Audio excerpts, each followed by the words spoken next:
ഇവനെ കുറച്ചൊരു പ്ലേറ്റിലേക്ക് എടുത്ത് ബ്രെഡോ അപ്പമോ കപ്പപ്പുഴുക്കോ കൂട്ടിയടിക്കണം. സ്വർഗം മച്ചാ, സ്വർഗം. എല്ലാവർക്കും സുഖമല്ലടാവേ.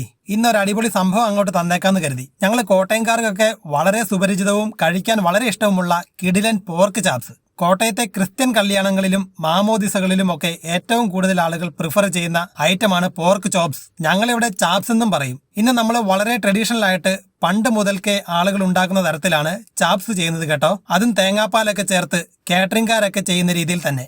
1 കിലോ പോർക്ക് നല്ല നെയ്യോട് കൂടി തന്നെയാണ് വാങ്ങിയിട്ടുള്ളത്. എനിക്കൊക്കെ ആ നെയ്ത്തുണ്ടം കഴിക്കാനാണ് ഇഷ്ടം. അത് വേറൊരു വൈബാ.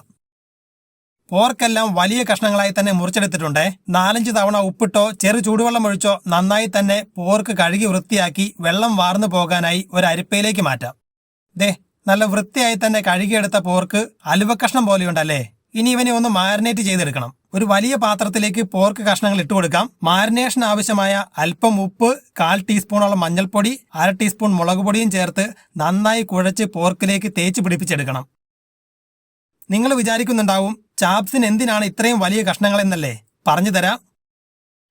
ഉപ്പും മഞ്ഞളും മുളകും ചേർത്ത് കുഴച്ചെടുത്ത പോർക്ക് ഒരു അരമണിക്കൂറെങ്കിലും റെസ്റ്റ് ചെയ്യാൻ വിടണം. അരമണിക്കൂറിന് ശേഷം ഒരു കുക്കറിലേക്ക് മാരിനേറ്റ് ചെയ്തെടുത്ത പോർക്കിൻ കഷ്ണങ്ങൾ ഇട്ടുകൊടുക്കാം. പോർക്കിന് ആവശ്യത്തിന് വെള്ളമുള്ളത് കൊണ്ട് തന്നെ വേകുവാൻ വേണ്ടി മാത്രമുള്ള 1 ഗ്ലാസോളം വെള്ളം ഒഴിച്ചു കൊടുക്കാം. പോർക്ക് കുക്കറിലാണ് വേവിക്കുന്നതെങ്കിൽ അധികം വെള്ളം ഒഴിച്ചാൽ തന്നെ വെന്ത് വരുമ്പോൾ നെയ്യെല്ലാം പുറത്തു ചാടി ആകെ അലങ്കോലമാകും. അതുകൊണ്ട് പോർക്കിന് നിരപ്പെ നിൽക്കുന്ന വണ്ണം മാത്രം വെള്ളം ഒഴിച്ചു കൊടുത്ത് അടപ്പിട്ട് സ്റ്റൗവിലേക്ക് മാറ്റാം.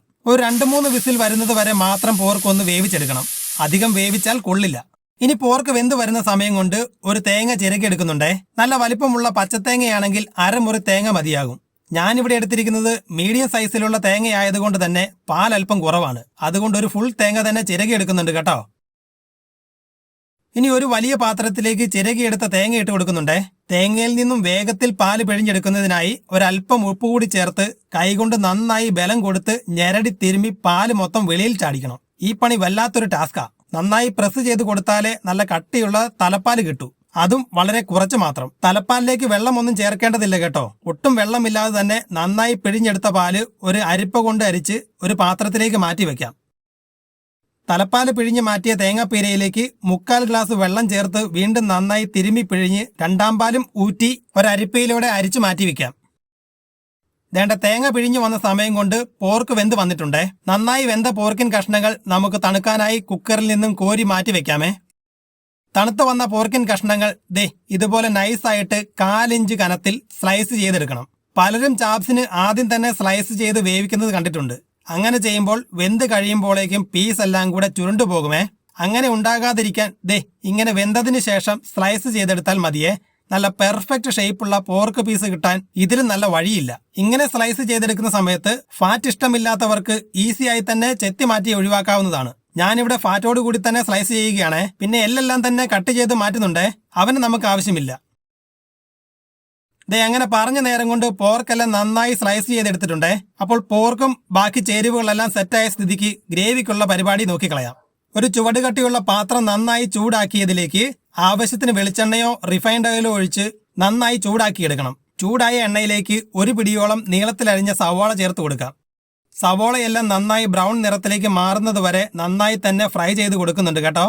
സവാള നേരിയ ബ്രൗൺ നിറത്തിലേക്ക് മാറുന്ന സമയത്ത് 5-6 വറ്റൽമുളകും ചേർത്ത് മൂപ്പിച്ച് എണ്ണയിൽ നിന്നും കോരി മാറ്റാവുന്നതാണ്. സവാള ഫ്രൈ ചെയ്തെടുത്ത ഇതേ ഓയിലിലേക്ക് തന്നെ ആവശ്യാനുസരണം കടുക് വിതറി പൊട്ടി വരുന്ന സമയത്ത് 2 ബേ ലീഫ്, 1 കഷ്ണം കറുവപ്പട്ട, 1 ടീസ്പൂൺ പെരിഞ്ജീരകവും ചേർത്ത് പൊട്ടിച്ചെടുക്കണം. പൊട്ടി വന്ന ഓൾ മസാലയിലേക്ക് 3 വലിയ സവാള നീളത്തിലരിഞ്ഞതും ചേർത്ത് നന്നായി ഒന്ന് വഴട്ടിയെടുക്കണം. ബ്രൗൺ ഒന്നും ആവേണ്ട ആവശ്യമില്ല കേട്ടോ. ഒരു പാതി വെന്ത് വഴന്നു വരുന്ന സമയത്ത് 5-6 അല്ലി വെളുത്തുള്ളി ചതച്ചതും 1 വലിയ കഷ്ണം ഇഞ്ചി ചതച്ചതും 4 പച്ചമുളക് കീറിയതും ആവശ്യാനുസരണം നല്ല ഫ്രഷ് കറിവേപ്പിലയും ചേർത്ത് എല്ലാം കൂടെ ഒന്ന് വഴറ്റിയെടുക്കണം. ഇനി പൊടികൾ ഓരോന്നായി ചേർത്ത് കൊടുക്കാം. ആദ്യം തന്നെ തരിതരിപ്പായി ചതച്ചെടുത്ത കുരുമുളക് 1 ടീസ്പൂണോളം ചേർക്കാം. തുടർന്ന് 1/4 ടീസ്പൂൺ മഞ്ഞൾപ്പൊടി, 1/2 ടീസ്പൂണോളം മുളക് പൊടി, 2 ടീസ്പൂൺ മല്ലിപ്പൊടി, 2 ടീസ്പൂൺ ഗരം മസാലയും ചേർത്ത് തീ കുറച്ച് മസാലകളുടെ പച്ചമണം മാറുന്നത് വരെ ഒന്ന് മൂപ്പിച്ചെടുക്കണം.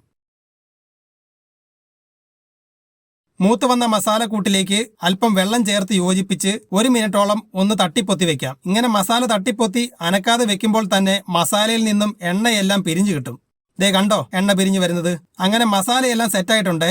ഈ മസാലക്കൂട്ടിലേക്ക് പിഴിഞ്ഞു മാറ്റിവെച്ച രണ്ടാം പാല് ചേർത്ത് കൊടുത്ത് നന്നായി തന്നെ തിളപ്പിച്ച് കുറുക്കിയെടുക്കണം. പോർക്ക് വേവിച്ച വെള്ളം ബാക്കിയുണ്ടെങ്കിൽ അതും കൂടെ ചേർത്ത് തിളപ്പിച്ചെടുക്കണം കേട്ടോ.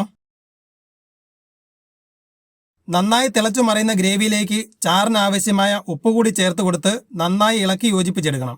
ഇനി ഗ്രേവിയിലേക്ക് സ്ലൈസ് ചെയ്തെടുത്ത പോർക്കിൻ കഷ്ണങ്ങൾ ചേർത്ത് കൊടുത്ത് ഇളക്കി യോജിപ്പിക്കണം. പിന്നെ പോർക്ക് മുങ്ങി നിൽക്കാൻ പാകത്തിന് ഗ്രേവി വേണം കേട്ടോ. ഇവിടെ നല്ല വിസ്താരമുള്ള ഉരുളി ആയതുകൊണ്ട് തന്നെ ഗ്രേവിയിൽ പോർക്ക് മുങ്ങി നിൽക്കാത്തത് കൊണ്ട് അല്പം വെള്ളം ഒഴിച്ചു കൊടുക്കുന്നുണ്ടേ. ഇനി ഈ ഗ്രേവിയിൽ കിടന്ന് പോർക്കെല്ലാം ഒന്നുകൂടെ വെന്ത് മസാലയെല്ലാം പിടിച്ചു വരണം. ഒരു 4-5 മിനിറ്റ് കൊണ്ട് തന്നെ ഗ്രേവി എല്ലാം തിക്കായി എണ്ണ പിരിഞ്ഞ് നല്ല കൊഴകൊഴാന്നായി വരും. ഇതുപോലെ. ഈ സമയത്ത് പിഴിഞ്ഞു മാറ്റിവെച്ച തലപ്പാല് ചേർത്ത് നന്നായി ഇളക്കി തീ ഓഫ് ചെയ്ത് കൊടുക്കാം. അവസാനമായി ഫ്രഷ് കറിവേപ്പിലയും ആദ്യം വറുത്ത് കോരി മാറ്റിവെച്ച സവാളയും വറ്റൽമുളകും മുകളിൽ വിതറിക്കൊടുത്താൽ എന്റെ പൊന്നോ, ഒന്നും പറയണ്ട, കോട്ടയത്തിന്റെ മാത്രം സ്വന്തം പോർക്ക് ചാപ്സ് റെഡി. ഇവനെ കുറച്ചൊരു പ്ലേറ്റിലേക്ക് എടുത്ത് ബ്രെഡോ അപ്പമോ കപ്പപ്പുഴുക്കോ കൂട്ടിയടിക്കണം. സ്വർഗം മച്ചാ, സ്വർഗം. കഴിഞ്ഞ തവണ ചെയ്ത പോർക്ക് കറി കണ്ട ചില കൂട്ടുകാരൊക്കെ പറയുന്നത് കേട്ടു, കേരളത്തിൽ ചിലയിടത്തൊക്കെ പോർക്ക് കിട്ടാനില്ലെന്ന്. അതൊക്കെ നമ്മുടെ കോട്ടയം, ഇവിടെ എന്തും കിട്ടും മോനെ. എന്താണേലും എപ്പോഴെങ്കിലും പോർക്ക് കിട്ടുന്ന സമയത്ത് ഇവനൊന്ന് ട്രൈ ചെയ്തോ, സംഭവം പൊളിക്കും. വീഡിയോ സേവ് ചെയ്ത് വെച്ചോ പിള്ളേരെ. അപ്പോൾ ഇന്നത്തെ രുചി ഇഷ്ടമായാൽ എല്ലാവരും വീഡിയോ ലൈക്ക് ചെയ്തും സപ്പോർട്ട് ചെയ്യണേ. അഭിപ്രായങ്ങൾ കമന്റ് ചെയ്തോളൂ. വീണ്ടും മറ്റൊരു രുചിയുമായി കണ്ടുമുട്ടും വരെ ബൈ ഫ്രം വിച്ചൂസ്.